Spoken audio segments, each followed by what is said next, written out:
Même sur un lit d'hôpital, il est possible de s'amuser.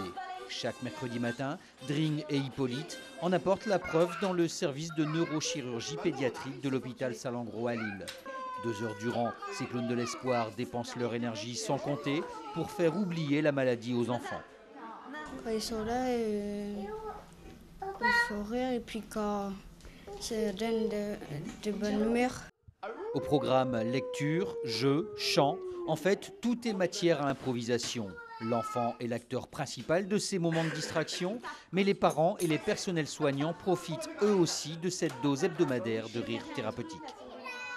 L'objectif, c'est de passer un moment agréable avec les enfants et de couper un peu avec l'univers, d'oublier un peu ouais, je sais pas, de péter un peu les murs, quoi, en fait. 1, 2, 3. Ça permet un petit peu d'ouvrir sur l'extérieur, de faire rentrer le rire à l'hôpital, de faire rentrer la détente, la joie, l'oubli de la maladie, de la souffrance à l'hôpital. Ces clowns humanitaires apportent une belle énergie dans des situations difficiles. Loin de spectacles classiques, ces clowns créent des univers tout en faisant abstraction du contexte. Si on n'a pas cette faculté à zapper l'état des enfants et le contexte dans lequel on travaille, on peut pas être clown à l'hôpital.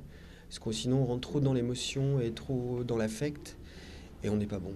Ce qui n'empêche c'est-à-dire qu'on doit avoir une capacité d'empathie avec l'autre qui doit être assez forte, je pense.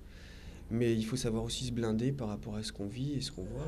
5 autres hôpitaux de la région bénéficient des interventions de la vingtaine de clowns de l'association. Et cela fait 10 ans que ça dure.